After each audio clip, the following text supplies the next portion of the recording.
pessoal do 7º ano, nossos queridos alunos. Aqui é o professor Leonan, conhecido popularmente como Tio Leonan. Eu estou aqui para lhe ajudar na retomada de conteúdos, utilizando para isso, ó, deixa eu pegar aqui, utilizando o nosso AS da quarta etapa, ó, a atividade suplementar. Vamos fazer aqui uma retomada dos conteúdos, né, pegando questões do capítulo 14, né, depois vamos passar para o capítulo 15 e em seguida o capítulo 16, né, apenas retomando o conteúdo. Nós sabemos que você está preparado. Nós estamos apenas retomando o conteúdo para que você faça a sua prova bem tranquilo, bem relaxado, com convicção, porque você estudou, você está preparado. Você vai apenas colocar no papel aquilo que com certeza você aprendeu. E vamos passar aqui para a primeira questão do capítulo 14. Terceira questão. Por que o governo brasileiro incentivou a imigração estrangeira em direção à região sul a partir do século XIX? Olha aqui para o tio Leonan. Ó, o pessoal estava de olho na região sul. Pessoal, a região sul do Brasil, que pega ali aquela zona, né, subtropical, né, a zona temperada, melhor dizendo, de clima subtropical, abaixo ali do trópico de Capricórnio. Nós temos ali vizinho ali o Uruguai, a Argentina e o Paraguai. Então o governo brasileiro, né, como foi uma das últimas regiões a serem povoadas, o governo brasileiro no século XIX tinha uma preocupação muito grande para povoar aquele espaço. Até porque nós explicamos para vocês que a única maneira de garantir a posse de um território é povoando. Então, né, a Europa estava passando por diversos problemas no século XIX, início do século XX, inclusive, né, no início do século XX, nós tivemos a Primeira Guerra Mundial, nós tínhamos guerras civis, né, por exemplo, na Itália, e aí o governo brasileiro aproveitou essa situação e convidou imigrantes europeus para povoarem a região sul. Então, o grande foco do governo brasileiro, né, ao incentivo desse movimento migratório, era povoar a região sul para evitar possíveis, né, conflitos com os países platinos ali, Paraguai, Uruguai e Argentina. Nas décadas de 1960, 1970 e 1980, ocorreu um forte fluxo populacional de sulistas em direção à região centro-oeste. Justifique essa migração. Pessoal, na década de 1960, ó, tio Leonan vai tentar fazer aqui um mapinha do Brasil, ó. Vamos fazer de conta que é assim. Só fazer de conta, beleza? Ó, fazer de conta que isso aqui é um mapa do Brasil. Não parece muito não, mas vamos fazer de conta, certo? Pessoal, Brasília foi inaugurada no comecinho da década de 60. Então, existia também aqui no centro do Brasil, ó, no Cerrado brasileiro, né, nós tínhamos uma preocupação muito grande na época para poder povoar aqui essa região. E uma das maneiras que foram encontradas para atrair pessoas para essa região, além da construção de Brasília, a nova capital do Brasil, né, atraindo a população que estava amplamente concentrada aqui no litoral devido ao processo de colonização brasileiro, que foi litorâneo, né, atrair essas pessoas para cá com a construção de Brasília. E desenvolver alguma atividade econômica, né, que foi a agropecuária desenvolvida aqui nessa região, que acabou desembocando também no agronegócio. Né? Então, nós tivemos aqui, ó, a construção de Brasília, né, com a abertura de diversas estradas, interligando Brasília ao restante do Brasil, certo? Posteriormente, logo em seguida, tivemos o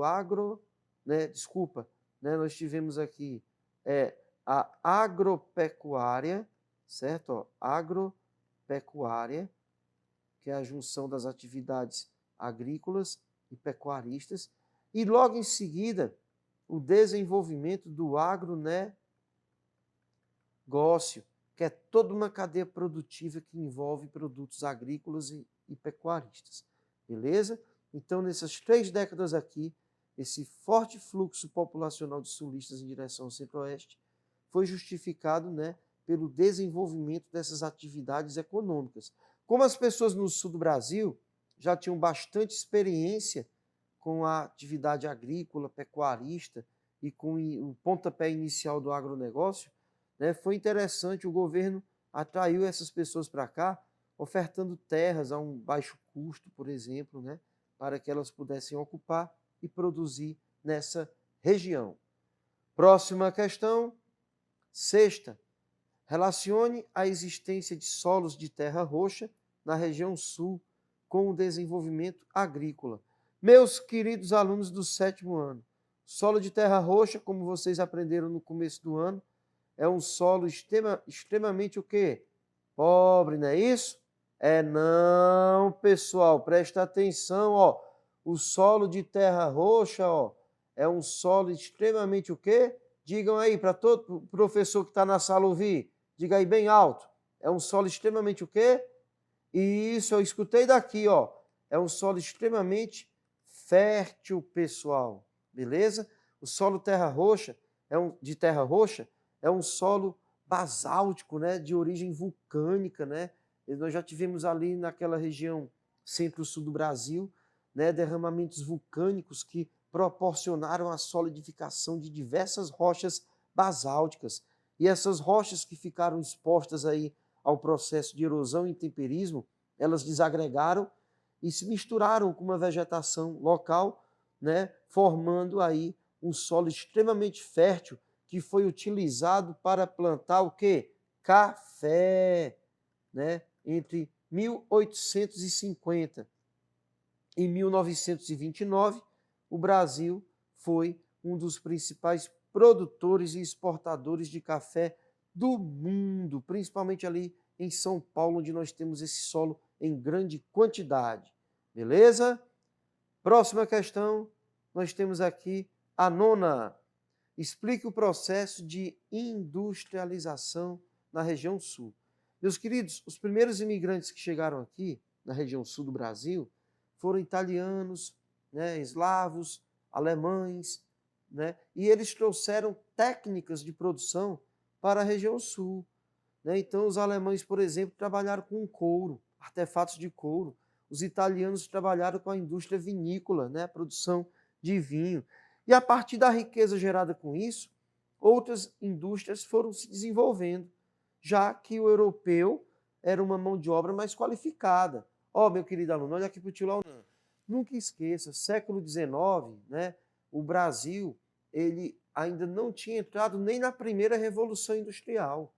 E na Europa, né, alguns países como Itália e Alemanha já estavam na segunda Revolução Industrial. Vamos imaginar aqui o século XX. No século XX, o Brasil entra na primeira Revolução Industrial dele, na década de 30, com Getúlio Vargas. Né? E a Europa já estava se preparando para a terceira Revolução Industrial. Europa, Estados Unidos e Japão. Então, os alemães, italianos que vieram para cá, quer queira, quer não, eles já eram uma mão de obra mais qualificada do que a mão de obra brasileira. O que era novidade para nós aqui, para eles na Europa já era uma coisa que eles sabiam da existência, já tinham até utilizado, como máquinas, por exemplo. Então, quando a região sul começa a se industrializar, ela tem por natureza uma mão de obra mais qualificada, já que o europeu que veio de lá para cá, ele já estava, né, bem mais avançado tecnologicamente do que nós aqui no Brasil, beleza? E aí, pessoal, a região sul hoje, ela tem um parque industrial muito diversificado, passando aí do setor alimentício até tecnologia de ponta com informática, né? A indústria automobilística, por exemplo, né? Nós temos aí indústria de calçados, né? Outros artefatos de couro, né? Nós temos indústrias de base, né? Que utilizam ali o carvão mineral do cinturão carbonífero, né? Ou bacia paranaica, que é a maior jazida de carvão mineral do Brasil, que fica ali na região sul. Tranquilo? 10ª questão. Cite 3 fatores responsáveis pelo grande dinamismo econômico da região sul. Vamos lá, pessoal. Ó, rapidinho, que é bem tranquilo isso aqui, ó. Né? Nós temos aí uma mão de obra mais qualificada, elevados investimentos em educação, certo? Nós temos aí a aproximação com os países do Mercosul, com exceção da Venezuela, que está suspensa e que fica no norte da América do Sul. Mas ali, coladinho com o Paraná, né, Santa Catarina e Rio Grande do Sul, nós temos o Uruguai, nós temos a Argentina e nós temos o Paraguai. Então, o fluxo comercial entre esses países é bem grande devido à sua proximidade ali, né, na localização. Beleza? Meus queridos do 7º ano, grande abraço e sucesso nas suas avaliações. Beijo!